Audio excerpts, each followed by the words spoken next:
je donne la parole à M. Ndambega.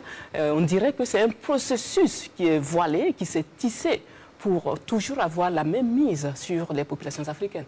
Mais vous le dites si bien que pour mieux appréhender ce qui a été évoqué tantôt par mes deux co-débatteurs, il faut repartir et jeter un coup d'œil sur la traite.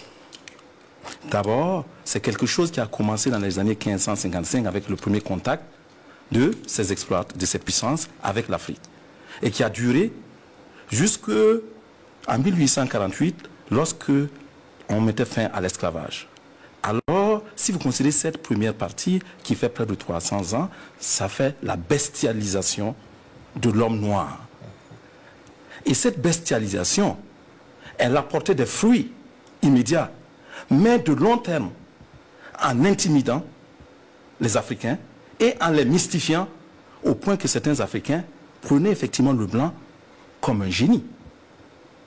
Il a fallu qu'ils aient des difficultés à la guerre pour amener effectivement ce qu'ils ont appelé les tirailleurs sénégalais. Ce n'était pas seulement des Sénégalais, c'était des Africains de l'Ouest, c'était des Africains de l'Afrique centrale, pour que, dès les premiers coups de feu, ils voient le sang couler comme leur propre sang et ils se disent, mais ces gens, ce n'est pas des génies. Ils tombent aussi, ils meurent comme nous. Oui. Et ça faisait une certaine forme déjà d'éveil. Et puis, il ne faut pas oublier qu'à partir du moment où la colonisation est rentrée en jeu, les gens se sont retrouvés, les grandes puissances se sont retrouvées, à l'époque à 14, en Allemagne, à la conférence de Berlin, qui était, quand on dit le partage de l'Afrique, on croit que c'était la guerre entre eux, les discussions entre eux, qui étaient vraiment dures. Non, c'était une rencontre diplomatique, où ils voulaient de façon civilisée entre eux discuter de comment ils vont se partager l'Afrique. Et c'est là qu'ils sortent effectivement un certain nombre de règles. Non, la principale, c'est quoi? C'est qu'ils ne devraient pas effectivement combattre entre eux pour les colonies. Mieux, ils devaient céder. Et là où quelqu'un avait perdu, une des puissances avait perdu, les autres devaient l'aider à s'installer. Et c'est à partir de là que la France gagne effectivement ce qu'elle a appelé effectivement AEF, pour ce qui est des États qui parlent français, si vous voulez, aujourd'hui les repérer, en Afrique équatoriale, et la OEF. Et c'est ce qu'ils ont commencé à appeler leur prix carré.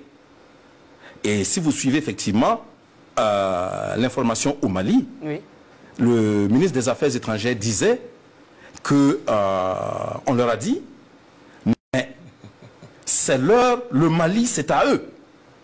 Donc ça veut dire que si vous repartez de ce temps colonial à aujourd'hui, la mentalité n'a pas changé. Sauf que nos citoyens en Afrique allant à l'école, fréquentant avec eux, et le mode de production changeant, les rapports économiques s'étant installés, comme le disait effectivement mon co-débatteur ici, Siaka, il s'est passé que le commerce s'installe. Alors on se dit, il faut masquer. Et c'est bien que vous ayez dit effectivement comment ils masquent. Il faut commencer effectivement à masquer. Et pour masquer, qu'est-ce qu'ils font? Ils se disent, il faut que nous venons avec effectivement des mécanismes. Et ces mécanismes, c'est d'abord au plan culturel, qui a commencé depuis effectivement la colonisation et qui s'est approfondi. Oui. Au plan culturel, vous allez voir effectivement d'abord la langue. Parce que la langue est un véhicule de culture. Et ils exportent effectivement par le mécanisme de communication qu'ils mettent en place les valeurs qui sont les leurs.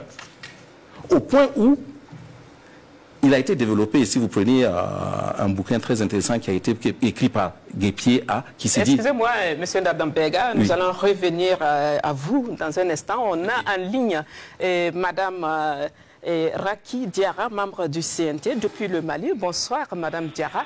Alors, comment vous percevez les manifestations de la France-Afrique?